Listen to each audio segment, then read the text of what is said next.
So hanggang dyan lang muna yung ating vlog ngayong araw. So abangan po ninyo yung pagbabaklas natin itong makina para makita ninyo talaga yung tunay na naging dahilan kung bakit hindi na natin mapihit-pihit itong kanyang crankshaft.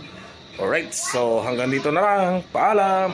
Alright mga kalyabe, ito na nga, naibaba na yung makina. So hindi natin na-videoan kanina kasi umalis nga ako kasi may pinuntahan po ako. At yung Suzuki na Ertiga ay okay na rin yung kanyang aircon, napalitan na rin ng condenser at ayun, nakuha na rin ng may-ari. So hindi natin naabutan, so hindi tayo nakapag-vlog doon na kung paano inayos. So ito yung naging problema nito mga kalyabe ay nag-stock up yung kanyang connecting rod bearing. So kumapit yung kanyang connecting rod bearing, kaya hindi natin maikot-ikot kasi kumapit yung kanyang connecting rod bearing. So bukas abangan ninyo, babaklasin na natin to para makita ninyo talaga, kasi dito sa ilalim yung kanyang connecting rod. So hindi natin mapakita ngayong gabi na. So ginabi kasi ako umuwi mga kalyabe. Ayan. So abangan po na lang ninyo sa susunod nating mga vlogs yung pagbaklas natin itong makina. So pasensya na muna at hindi natin napakita kanina kasi sila Roger yung pinababa natin ito kanina at yung anak ko. So sila dalawa lang yung nagbaba nito dahil nga umalis tayo at pumunta tayo ng Taguig. So ayan. It's mga kalyabe, ito na nga at binaklas na nga natin yung cylinder head nitong ating Chevrolet na Optra. Ayan. So ito mga kalyabe, titingnan natin kung ano yung tama niya dito sa loob at bakit hindi natin naikot-ikot yung kanyang crankshaft. So ang crankshaft nito mga kalyabe ay dito sa baba. Ayan, itong kinakabitan nito ng main pulley. Ayan, ito yung tinatawag natin na crankshaft dito sa loob. Pahaba yung kinakabitan po ng ating connecting rod. So mamaya pag baklas nito, ipapakita din natin sa inyo. So dito mamaya mga kalyabe, pag binuo natin to, ipapakita din natin sa inyo. Hindi ko lang napakita kanina yung pag timing nito bago natin binaklas. Ayan. So note lang mga kalyabe, itong makina nito, itong makina ng Chevrolet na to, ayan, ay iisa lang po ito ng makina ng Daewoo. Ito yung tinatawag natin na rebranded. Ayan. So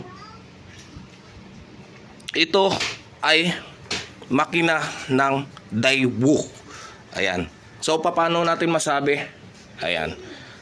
So dito makikita natin General Motors Daewoo. Yan. Diyan nyo po yan malalaman. So sa mga makina katulad po ng Toyota na sports, ayan, ay may kaparehas din na makina ng na Boxer, yung kanyang makina. Ayan, so ganito rin yan. Ano bang tinatawag natin na rebranded mga kalyabe? So kung baga ang tinawag natin na rebranded ay yung nagkaroon sila ng agreement ng isang company na pwedeng gamitin ng isang company yung brand or yung makina ng kanilang ginagawang sasakyan. So magkaiba lang ng forma pero iisa ang pyesa. So pag naghanap kayo ng pyesa ng mga ganito, ang hahanapin ninyo ay pang Daewoo kapag wala kayo nakitang pyesa ng Chevrolet. Ayan. So ito mga kalyabe, salamat nga po pala doon sa mga nakapuna ng aking vlog. Ayan, yung nagsasabing patulog-tulog lang yung aking kasama, nagkamali po kayo. Ayan, siya po ay iniiwanan ko nga po yan na mag-isa at kumikilos po yan ng mag-isa. Hindi po yan katulad ng iba na kailangan mo pang utusan. So yan. So malayo yung iniisip. Hindi po yon kasi yon ay nanibago at hindi niya pakilala yung pinuntahan namin. So ako, Kilala ko kasi kaya nakikipagbiruan ako. Jer, ano? Ganun talaga ang buhay. Kailangan masaya. Hindi nakasimangot. Oo. Kasi pag nakasimangot ka, malaki ang problema niyan. Oo. Ayan. So, Kailangan masaya. Happy. ayan mga kalyabe ha. Happy lang tayo. The best dyan yung aking katuwang. Kita nyo naman, na mapapansin nyo ngayon sa mga vlog ko, hindi na po yan, hindi na po ako halos kumikilos, yan na po yung halos pinapabaklas ko. Kasi yan, matagal na kami magkasama niyan sa trabaho. Naku po! Iyon. Lumabas na bito pa. So, ito na. Durog-durog man ang loob. Ito na. Mga kapartner. Sa mga kalyabe, ang naging dahilan nito, ayan, oil sludge. So, tingnan natin kung may mga ribaba. Tingnan ko lang ha, mga kalyabe, kung ano ang dahilan. Ayan. Ayan, kung napansin nyo, yan po ang dahilan kung bakit hindi natin maikot-ikot yung loob. Ayan, putik na po yan, oh. Mga ribaba, oh. So, babaklasin natin tong ano nito, yung mga bearing nito mamaya. Ayan. So, para makita ninyo, lahat-lahat. So, lilinisin talaga to. Kailangan talaga to. Ayan. Ayan sa mga kalyabe. Ayan ang tinatawag natin na oil sludge. Ayan. Yung pamumuo ng langis. Ayan. Ayan, no? Ayan, ang ebidensya. Oh, ha? Ayan, ang daming ribaba, oh. Tinamaan mga bearing nito. Kumapit, to. Talas. Yan, mga kalyabe. Hindi na po ako kumikilos niyan, ha. Ayan.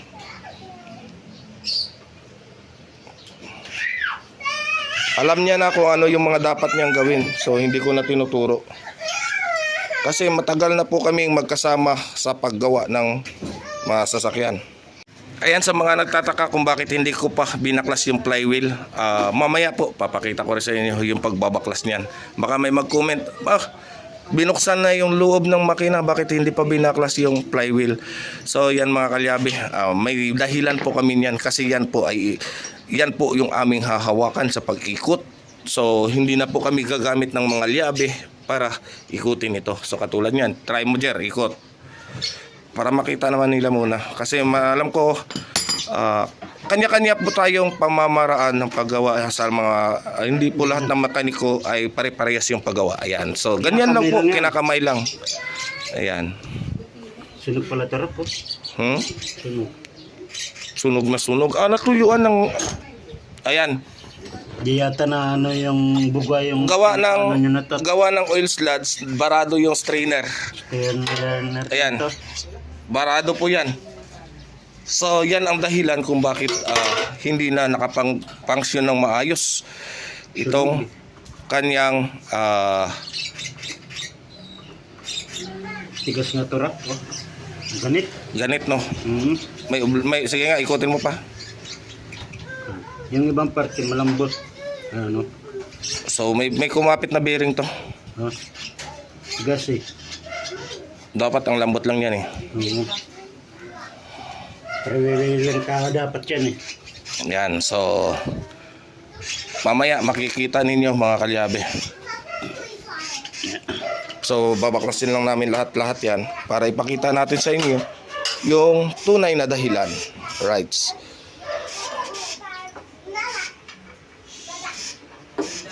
Right mga kalyabe, so nandito tayo ngayon sa isa sa ating mga solid na supporter sa ating solid na subscriber. Ayan si Bossing. So ito na mga kalyabe, ito na siguro yung panahon para ipapakita ko sa inyo kung paano tayo mag-guide sa kanila kasi gustong-gusto ko nila na mag DIY sa paggawa ng aircon ng kanilang sasakyan. So tulad nga na sinabi ko, lagi na sinasabi ko, na kapag gusto ninyong matuto at gusto ninyong magpa-guide, kung malapit lang din naman kayo sa akin, pwede niyo akong patawag at i-guide ko po kayo para matutunan din ninyo kung paano yung pag-DIY ng aircon ng inyong sasakyan. So katulad nito, nag-DIY sila so hindi daw nila mapalamig ng yung kaniyang aircon. So titingnan natin kung saan sila nagkamali at para mag-guide natin para at least alam nila kung paano yung gagawin nila sa susunod na paggawa nila. Alright, tara and let's go. Ayan mga kalyabe, so check natin ang gauge mo saan. Ito. Lagay mo dun sa gauge. Saan ka nagkarga? Baka mamaya nagkamali siya sa pagkarga mga kalyabe, imbis na sa suction ay doon sa discharge nagkarga. Kasi dalawa kasi yung ano nito mga kalyabe. High side yan, pula yan. Sa dito. Oo, pula yan. Ayan. Hindi. Pula. Ayan, tama yan. Baliktarin mo to. Ito, lipat mo doon sa blue. Ayan. So dito siya nagkamali mga kalyabe. At iba kulay. Ibang kulay niyan. Dapat blue to blue. Blue to blue, red to red. Red to red. Oo. Yun, Bray. May natutunan ka sa ating ano. Hindi. Idol. Lang, baliktad na nung hapon. Ayan. So dito, ito yung high side dito yan. Yan. Tapos yung low side doon sa suction, doon sa baba. Yung blue yun yung low side. Yan. Sa yan. Ayan.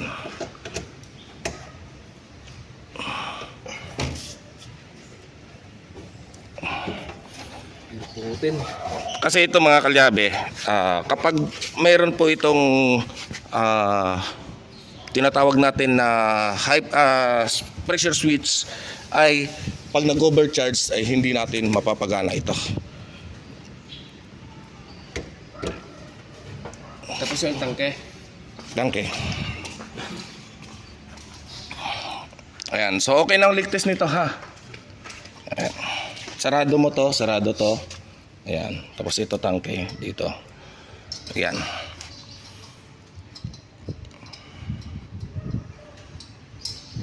Kasi mga kalyabe, hindi naman sa lahat ng oras ay malapit po tayo sa mga gawaan ng mga aircon. So katulad nito, kasi malaking company po ito. Ano to mga kalyabe, ang daming sasakyan dito. Kung napapansin nyo, marami silang sasakyan. Ayan. At may mga tracking po sila. So kapag gusto nilang lagyan ng aircon yung mga truck nila, ay kaya po nilang gagawin. So sulit na sulit yan si Busing sa akin.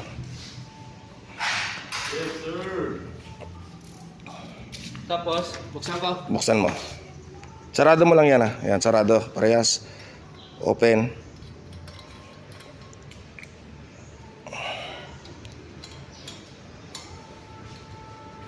Sige, open mo pa.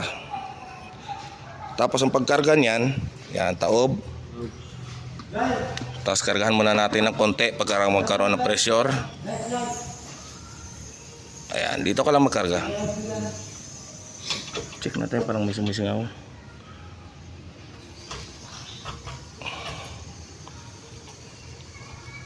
Na-flashing mo yung system nito. Ayan, tama. Nagasa namin lahat. Anong hinugas niyo? May pang-flashing na ano. Ayan, tama. Binugahan niyo na maigi ha. So, tama yon. Tapos yun dito, kay kulang yan. Gasolina yung gas ko. Saan? Yun dyan. Turbo o yung sa ano, Condenser? condenser. Naku po, binanlawan nyo ng... Pero nilinis na may game. Huwag kang gumamit ng gasolina doon sa susunod ha. Kasi hindi advisable. Pero di pa naman okay pa yun. Okay pa yan, wala natang laman. Walang laman ang preyon mo eh. Naubos na pala natin kahapon, Bray. Kilo. Wala, kulang yan. Kasi dapat 2 kilo ang kapakarga mo dyan. Kuhaan ko. Ayan, testing natin ha, pandarin ko ha. Wala bang... Bray. Ayan mga kalyabe, antayin na mamatay yung parang sigsag-sigsag na sa heater. On. Ayan, hindi pa nag-click yung kanyang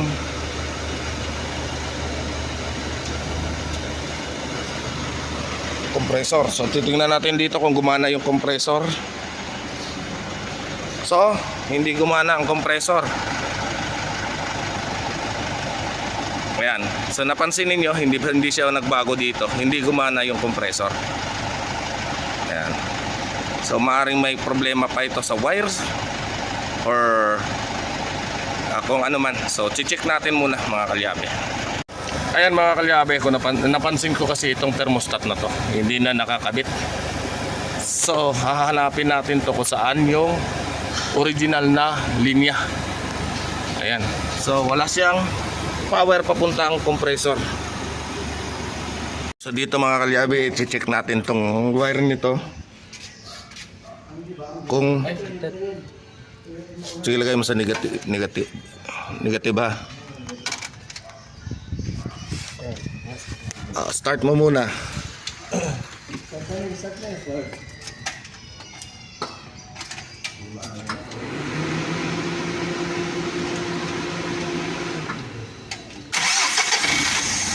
On aircon.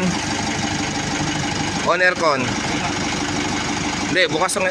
Ayan, bukas. So may power siya. So check natin ha. Mga kalyabe, patay aircon.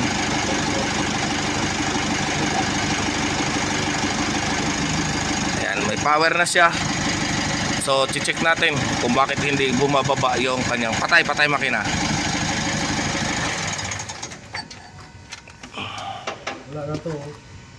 Yung sinasabi ko sa iyo, relay na ilagay. Kasi di ba dito sa mga i-anuhan niya ng relay. So maaari kasi mga kalyabe na dito sa pagkabit dito hindi umabot yung dulo nito. Ayan. Sige, start. Start sabay aircon.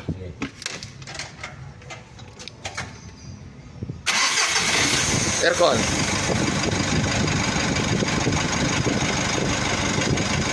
So ayan mga kalyabe. So maaaring may problema itong compressor na nabili.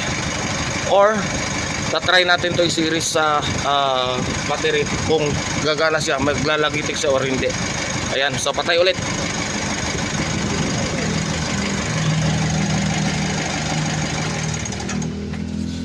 Nagitik din yan eh. Ah? Titik niya. Oo. Sinundot ko rin. Lumalagitik. Nagitik siya. Ito may problema ang connection nito. Kasi, di ba yung thermostat? Nalitan daw yun dati ng relay lang kaya yung Hindi. automatic. Walang problema 'yon. Itong importante yung gumana muna yung compressor. Madali lang i-trace yung sa taas. Ito, papakita natin 'to. Kasi mga kalyabe, diyan sa socket na 'yan.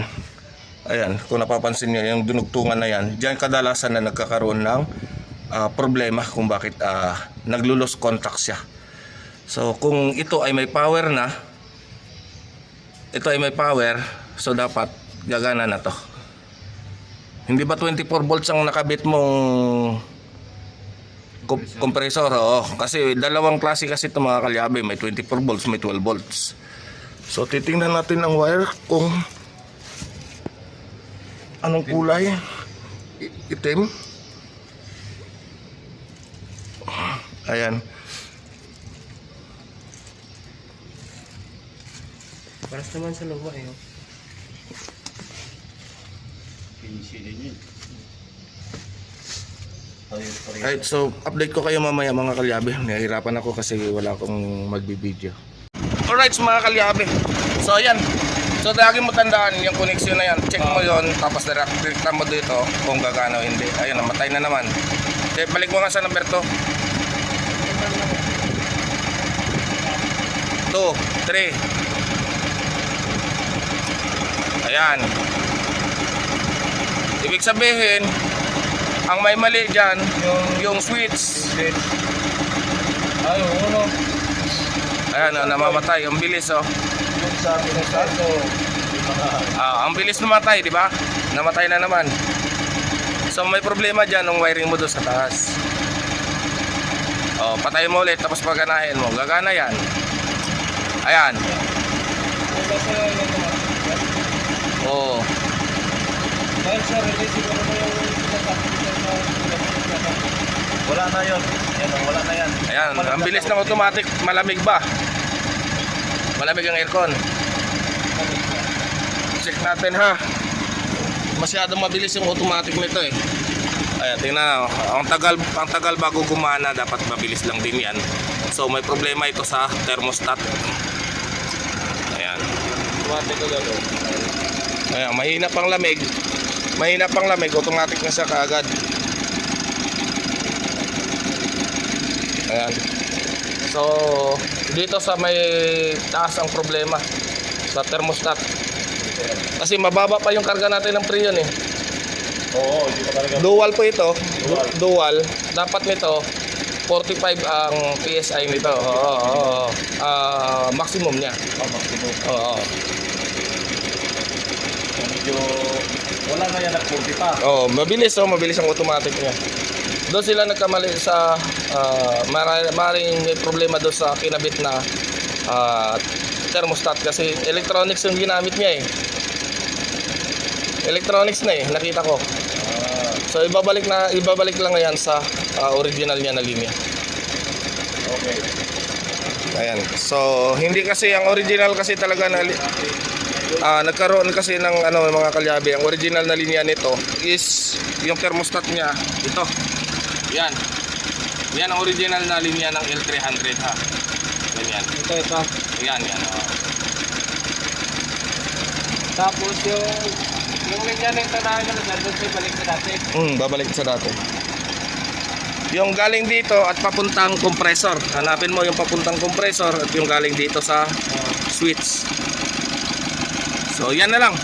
Kita mo na, tapos kakargahan mo na lang. 45 lang ha. Hindi ko marunong ito.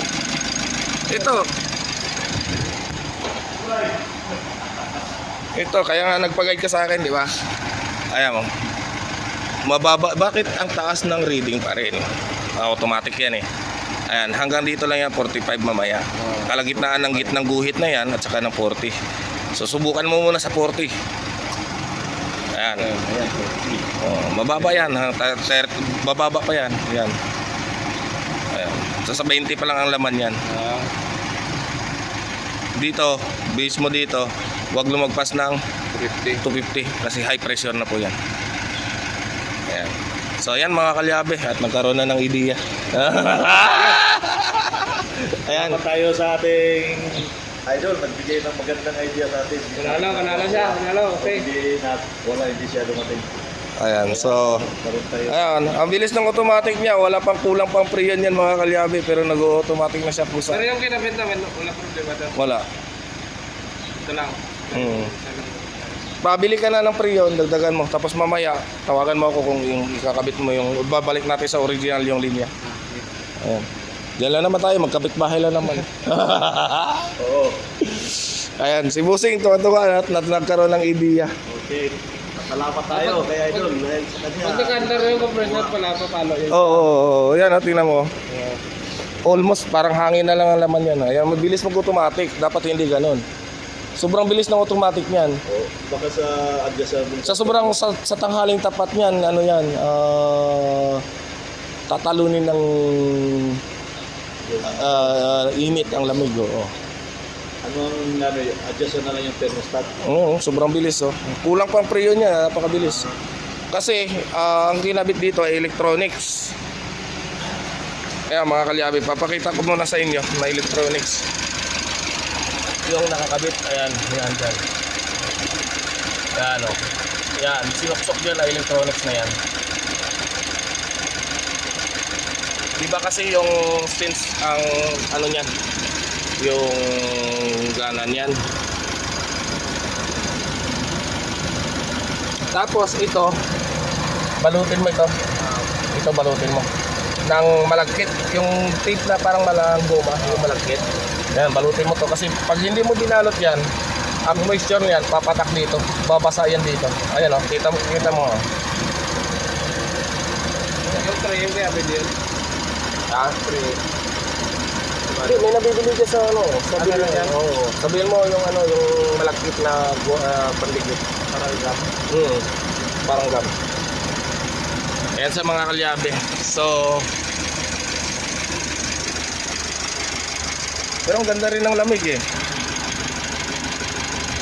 Try mo muna, bili ka muna ng ano, ng Freon, tapos kargahan mo. On mo diyan, on mo.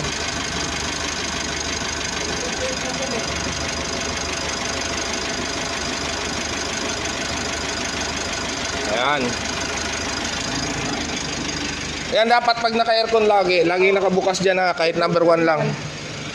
Baliktad yung pagkakabit namin ng pan eh. Pan lang. Dapat bilang yun. Baliktad yung ikot niya. Ibig na paigop. Kapag buga paigop siya. Oh, baliktad. Madali lang naman yan. Nadudukot lang yan. Magtatapon ka ulit ng Freon yan kapag binaklas mo yan. Ano yung takip lang? Oo, yung takip lang. Kaya naman yan. Ayan. So, Wala ka na. babaliktad talaga yung ikot niyan. Ayan, ano naman yan? Thank you for watching. Kumit lang. Hey, idol, oh. Charge to experience, kumbaga. First time ko ginawa yun First time ang ano, DIY. Oo. So ito mga kalyabe, una niya pa lang nasabak. Pero natuwa ako, nagawa niya ng maayos. Ang problema lang ay hindi niya masyadong gamay or hindi niya kabisado kung paano paganahin itong compressor. Wala ako kay DIY. Ayan. So, buti na lang at si Busing, yan, yung solid subscriber natin ay Yes, talagang All the way. alam niya kung saan tayo puntahan. Ayan. So, ayos. Ayan, malamig na rin ang aircon niya. Kulang pa yung Freon yan. May lamig na rin. Doon sa harap yun galing kasi wala naman dito ng ano eh. Ang singaw ng ano niyan, ng hawakan mo yung condenser, ang evaporator niya, yung sa harap, yung aluminum. Tumagutan siya. Oh, lamig, di ba? Oo, mayroon. Ayan. Oo, mayroon. Ayan, dapat pag naka-aircon ka, huwag mong patayin yan dito sa likod ha. Pag nag-aircon ka, harap likod laging sumasabay kasi dual aircon yan. Mapipersa yung compressor mo kapag Anong gano'n. gagawin? Hindi ko i-off to. Nakawan lang. Nakawan lang. Oh. Kahit patayin ko doon. Oo. Bali, diretso na si Anda din. Doon doon. Tingnan Tingnan mo kung patayin mo doon yung i-on mo yan diyan, patayin mo doon. Kung hindi nakarekta yan, kung hindi magkaibang linya niyan, kung original na linya niya yan, mamamatay yan. Oo, mamamatay yan. Tingnan mo, naka-on yan? Oh, i-on yun, number 1. Number 1. Ayan. Ano, may ano na dito, tubig. Ayan, takpan niyo yan ng ano ha, ng yung sinabi mo nga. oo. Tapos patay mo nga diyan sa harap, Bray. Patayin mo daw, Bray. Huwag mo patayin diyan ha. Oh, yun dito. Sa harap, yung aircon. Patay din, di ba? Patay din ang blower, tingnan mo. Patay din. Ayan. Patay din. So kahit number 1 lang yan. Open maintain na yan. Maintain mo na lang para hindi ka na papihit na. Pihit-pihit. Oo. Kasi nakakonekta yan doon sa Dugtong lang. magkadugtong yan sila. Isang off lang din. Oo. Pwede na pala to, hindi pwedeng galawin. Oo, yan. Nice. So at least nagkaroon na sila ng idea mga kalyabe. Salamat sa ating ano. Ayan. Idol. Talaga may picnic guys. Ayos! Sige. Wala tayo ng idea ni Idol guys. Ayan, so ayos na. Tignan ko lang dyan. Thumbnail tayo, thumbnail. Alright, sa magandang araw po sa ating lahat, lalong-lalo na po sa ating mga subscriber dyan, sa ating mga OFW, sa mga panig ng mundo, magandang araw sa ating lahat. Ayan, so sa mga solid supporter natin dyan, mega loud shoutout po sa inyo. At sa lahat po ng mga viewers natin na mga nagko-comment ng mga negatibo, maraming salamat po at binigyan nyo po ako ng ideya. So, ito mga kalyabe, pagpasensyahan nyo na yung mga video natin. So hindi lahat kasi ng mga gawa natin ay nakikita ninyo. So dito ngayon mga kalyabe, ayan, nakabudol ako. Ayan, so dito mga kalyabe, ito yung isa sa pinaka the best na regalo na matanggap natin sa ngayong araw. So ngayong Pasko. So ito dati pinapangarap lang natin. Ngayon, ito meron na tayong panibagong laruan. So ito sa mga viewers natin, ito po para po sa inyo dahil sa sulit ninyong pagsuporta sa akin. So ito na po, ipapakita ko din sa inyo yung mga natatanggap natin sa mga biyayang natatanggap natin mula sa ating mga customer. So ito mga kalyabe, ito hindi na to biro, yung samahan namin yung may-ari nito at matagal niya na po akong mekaniko. So dahil sa mga pag-aalbularyo ko, ayan, so tinawas-tawas ko lang ang mga sasakyan, ayan, at ayan, sa mga paghuhula-hula ko sa paggawa sa kanya, sa sobrang tuwa binigyan ako. Ayan, ito po yung aking bagong laruan. Ayan, Hyundai Ion po yan na bago pa at niregalo lang po sa atin ng ating solid na customer. Ayan, so ayan mga kalyabe, abangan ninyo yung test drive natin ito mamaya at inaayos lang natin itong kanyang ito. So tinanggal na natin ang bumper at inayos muna natin yung mga radiator niya kasi yung radiator nito ay pinalitan natin. Ayan, so panoorin nyo mamaya. Ayan, para sa inyo to mga solid natin mga supporters. Ayan, so sa Super Team Chungkidi and others sa Kasangga Foundation, ayan, maraming salamat po sa inyong suporta sa Super Team USA. Ayan, so ito na po yung bago nating laruan. Ayan, so mag-name drop lang po kayo kung ano yung nararapat natin ditong ipapangalan. Ay, alam ko na, Albularyo ang ipapangalan ko dito. Salamat sa iyo, viewers. Ayan, so salamat at pinapanood mo pa rin yung aking vlog kahit na yun nga, nanguhula lang po ako. Ayan, so ito na po yung ating sasakyan. So ayan, ayan po yung bago nating sasakyan sa ngayon. Ayan, so katas ng pagsusumikap, katas ng pagtsatsaga at bunga na pakikisama sa kapwa.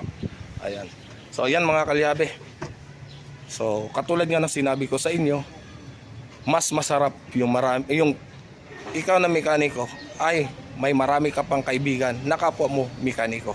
Oh, di ba? Oh, yan yung aking bagong sasakyan. Oh ha. Alright mga kalyabe, so ito na si Busing, yan ang nagbigay sa atin ng kotse. Yan, bagong bago yan. Oh ha? Yan, sa kakaalbularyo ko ng mga sasakyan na ginagawa ko sa kanya, natuwa, binigyan ako ng kotse. Oh, modelo pa, no? Modelo pa. Oh, oh ha? Ayan oh, ayan na oh. Ito na yung papel oh. Oh ha? Ayan. Oh, di ba? Oh, saan pa kayo? Ayan, thank you. Salamat sa inyong mga panunood sa aking YouTube channel. Ayan. So, yan po yung patunay na isa po akong albularyo. Ayan, patunay po na manghuhula ako, albularyo ako. Yan po. Nagregalo talaga sa akin. Kunti lang naman ang ginagawa ko sa kanya. Mga 250 units lang naman. Ayan. So siya po yung may-ari ng sports car dati na gusto namin sanang ilaban sa karera. Ayan, kaso na cancel kami doon dahil mayroong lakad si Busing at bumiyahe pa ng German. Ayan, Germany. So bumiyahe siya ng Germany. Alright mga kalyabe, sa hindi po pala maaprobahan ng bangko, hirap kumuha ng mga sasakyan, pwede po kayo mag-apply dito sa Three Kings Auto Garage through East West Bank. Tama? Isialink. Isialink. Through Isialink po tayo. So, pwede kayo mag-apply dito. Pass ang approval. Mabilis po ang approval dito. Ayan, so mga modelo po yung mga sasakyan dito.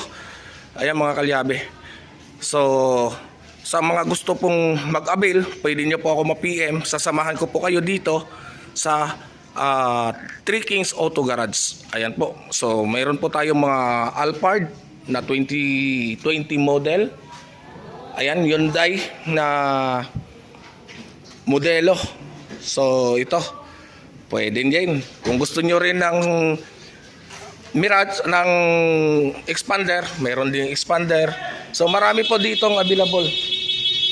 Ayan, marami pong available na sasakyan. May Hyundai, iba-iba sa Matsari po ito, mga kalyabe. Pwede po kayong makapag-avail dito. Kung gusto ninyo, sasamahan ko po kayo dito sa Three Kings Auto Garage. Siya po yung may-ari ng Hyundai Ion na nirigalo sa akin. Maagang pamasko, pre, no? Maagang pamasko. Ayan. So, yan po yung magpapatunay kung paano tayo gumawa ng mga modelong sasakyan. Siya po talaga nakakaalam kasi halos lahat ng mga modelong sasakyan na nagkaroon ng problema ay sa atin dinadala. Ayan. So, alright. So, pwede nyo po mabisita dito yung Three Kings Auto Garage. So, napakaganda. Sulit na sulit ang inyong pera kapag dito po kayo tumakbo kasi dito po ay well maintained po talaga yung mga sasakyan na binebenta rito. Hindi po sila nagre-release ng hindi po naalagaan ng maayos. So alagang-alaga po yan, lahat ng PMS niyan alagang-alaga po. Ayan. So sa mga gusto mag-avail, pwede nyo po ako ma-PM. Alright.